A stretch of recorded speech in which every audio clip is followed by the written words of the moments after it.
Assalamualaikum warahmatullahi wabarakatuh. Apa kabar anak-anak? Semoga kalian dalam keadaan sehat dan dalam lindungan Allah Subhanahu wa taala. Kembali kita belajar dari rumah. Kali ini kita akan belajar bersama mata pelajaran Pendidikan Agama Islam dan Budi Pekerti untuk sekolah dasar. Namun, terlebih dahulu, silahkan bagi kalian yang belum subscribe, tekan tombol subscribe. Jangan lupa untuk berkomentar dengan menulis nama kalian dan asal sekolah kalian. Baiklah anak-anak sekalian, marilah terlebih dahulu kita awali dengan berdoa kepada Allah Subhanahu wa taala. Semoga kita diberi kemudahan dan ilmu yang bermanfaat. Bismillahirrahmanirrahim. Rabbi zidni ilma warzuqni fahma. Anak-anak, materi pertama pada pembelajaran kali ini yaitu tentang surat At-Tin. Mari kita belajar bersama tentang surat At-Tin. Al-Quran merupakan pedoman hidup bagi umat Islam. Dengan Al-Quran, hidup kita akan terarah dan berada di jalan yang benar. Selain mengarahkan hidup kita ke jalan yang benar, Al-Quran juga memiliki banyak keutamaan jika kita membacanya. Membaca Al-Quran termasuk ibadah yang paling utama yang memiliki berbagai keutamaan. Kemukjizatan Al-Quran terletak pada janji Allah Subhanahu wa taala yang akan menjendirinya sendiri, memelihara dan menjaganya. Sebagaimana firman-Nya, sesungguhnya Kamilah yang menurunkan Al-Quran dan sesungguhnya pula Kami yang memeliharanya. Quran Surat Al-Hijr ayat 9. Siapa saja membaca Al-Quran, mempelajarinya dan mengamalkannya, maka dipakaikan kepada kedua orang tuanya pada hari kiamat mahkota dari cahaya dan sinarnya bagaikan sinar matahari, dan akan dikenakan pada kedua orang tuanya dua perhiasan yang nilainya tidak tertandingi oleh dunia. Membaca Al-Quran dapat mendatangkan kebaikan dan kemuliaan yang tidak pernah dibayangkan oleh manusia sebelumnya. Bahkan juga terjadi pada hari kiamat dengan kemuliaan yang sangat besar.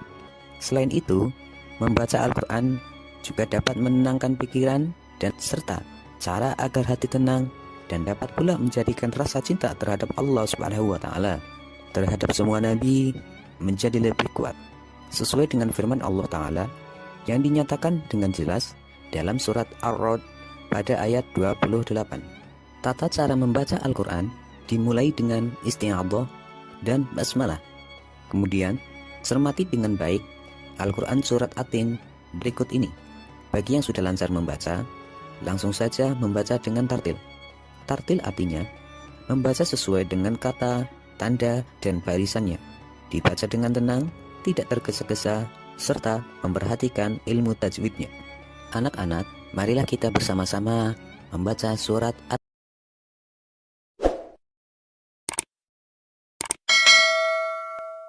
A'udzu billahi minasy syaithanir rajim. Bismillahirrahmanirrahim. Wattini wazzaitun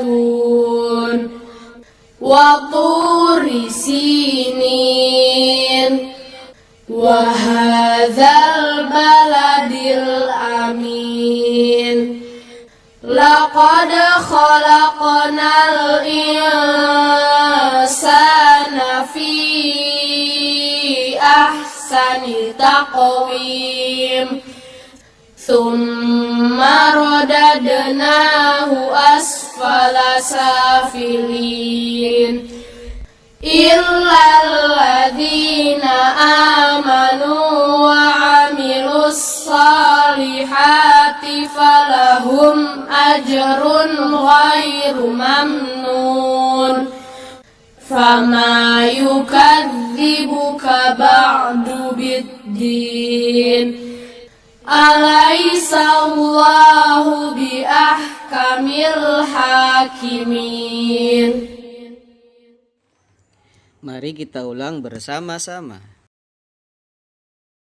أعوذ بالله من الشيطان الرجيم بسم الله الرحمن الرحيم والتين والزيتون وطور سينين وهذا البلد الأمين لقد خلقنا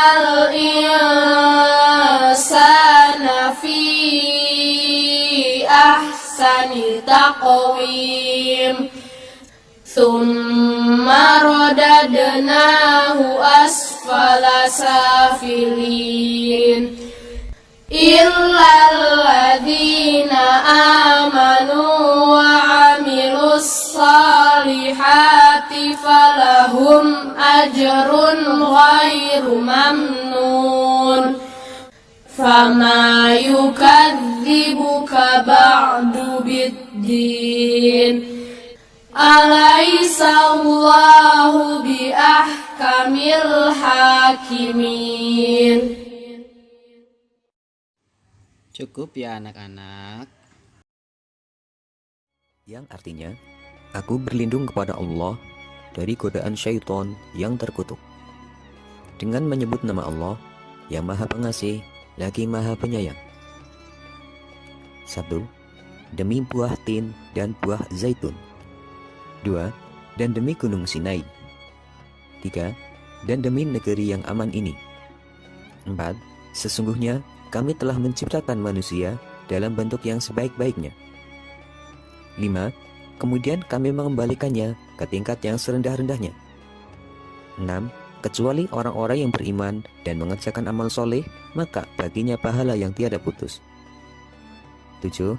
Maka apakah yang membuatmu mendustakan hari pembalasan sesudah itu? 8. Bukankah Allah Subhanahu wa Ta'ala adalah hakim yang paling adil? Maha benar Allah dengan segala firman.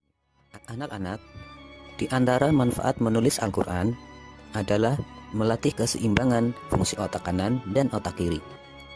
Pada saat seseorang menulis, maka secara tidak langsung ia pun diharuskan membacanya. Jadi, dalam satu waktu ada dua kegiatan, melatih kemampuan membaca dan menulis. Jika membaca fokus pada identifikasi masalah, maka menulis fokus pada penyelesaian masalah, sehingga tahapan kerangka berpikir secara sistematis seseorang lebih sempurna. Perhatikan tabel berikut. Di sini ada beberapa contoh huruf yang dapat bersambung hanya ke kanan. Contoh huruf yang bersambung ke kiri ataupun yang ke kanan. Silahkan kalian praktikkan di rumah menulis surat At-Tin dengan dibimbing oleh kedua orang tua kalian. Ada beberapa cara untuk menghafal Al-Quran. Di antaranya 1. Talqin atau tasmi'. Talqin berarti seorang ustadz membacakan Al-Quran untuk kemudian diikuti oleh para muridnya. Sedangkan tasmi' berarti seorang murid membaca Al-Quran untuk didengarkan oleh ustadznya. 2. Tikrar. Tikrar berarti mengulang-ulang bacaan hingga hafal. Caranya, baca ayat pertama hingga 10-20 kali hingga hafal. Lalu baca ayat kedua sebanyak 10-20 kali hingga hafal. Lalu baca ayat ketiga sebanyak 10-20 kali hingga hafal. Kembali baca ayat pertama, kedua, ketiga sebanyak 10-20 kali hingga hafal. Dan begitu seterusnya. 3. Murojaah.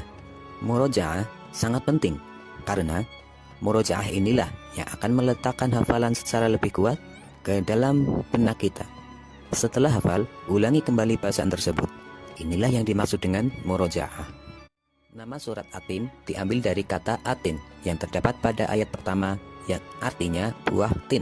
Surat At-Tin adalah surat ke-95 dalam Al-Quran yang berjumlah 8 ayat, diturunkan di kota Mekah sehingga termasuk golongan surat Makkiyah.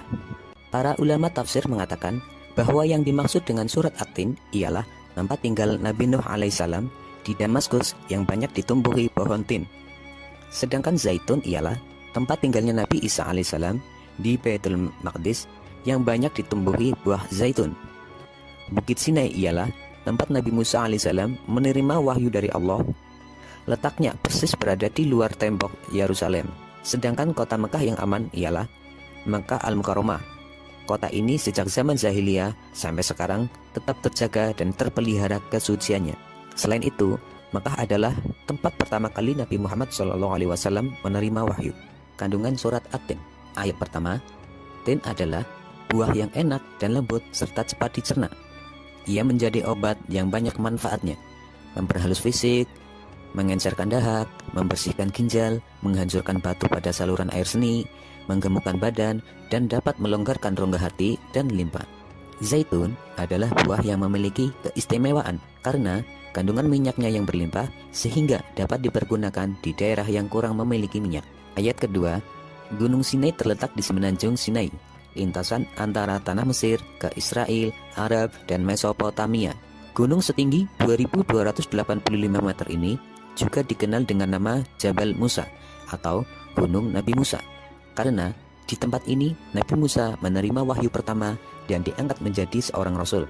Pada malam Mi'raj Rasulullah SAW berhenti sebentar di tempat ini dan melaksanakan sholat sebagai penghormatan beliau pada kesucian tempat tersebut. Ayat ketiga, kota yang aman adalah kota Mekah sekarang. Kota ini disebut dengan kota yang aman karena siapapun yang memasukinya terjaga keamanan dan keselamatannya. Kota Mekah juga disebut sebagai Ummul Qura dan tanah yang aman. Kota ini banyak menyimpan sejarah sejak zaman Nabi Ibrahim alaihissalam. Ayat keempat, Allah menjadikan manusia dalam sebaik-baik bentuk. Proses kejadian manusia tidak sama dengan kejadian makhluk-makhluk lain. Manusia memiliki akal, jasmani, rohani, dan nafsu. Anggota tubuh manusia serasi dan seimbang sehingga tampak indah, cantik, dan memudahkan untuk melakukan kegiatan. Sedangkan hewan hanya memiliki jasmani dan nafsu saja. Manusia harus mampu menjaga keseimbangan yang dimilikinya itu supaya menjadi mulia. Apabila manusia mengutamakan nafsunya, maka ia turun derajatnya seperti hewan. Selain rohani, manusia dibekali dengan akal pikiran supaya dapat membedakan yang baik dan yang buruk.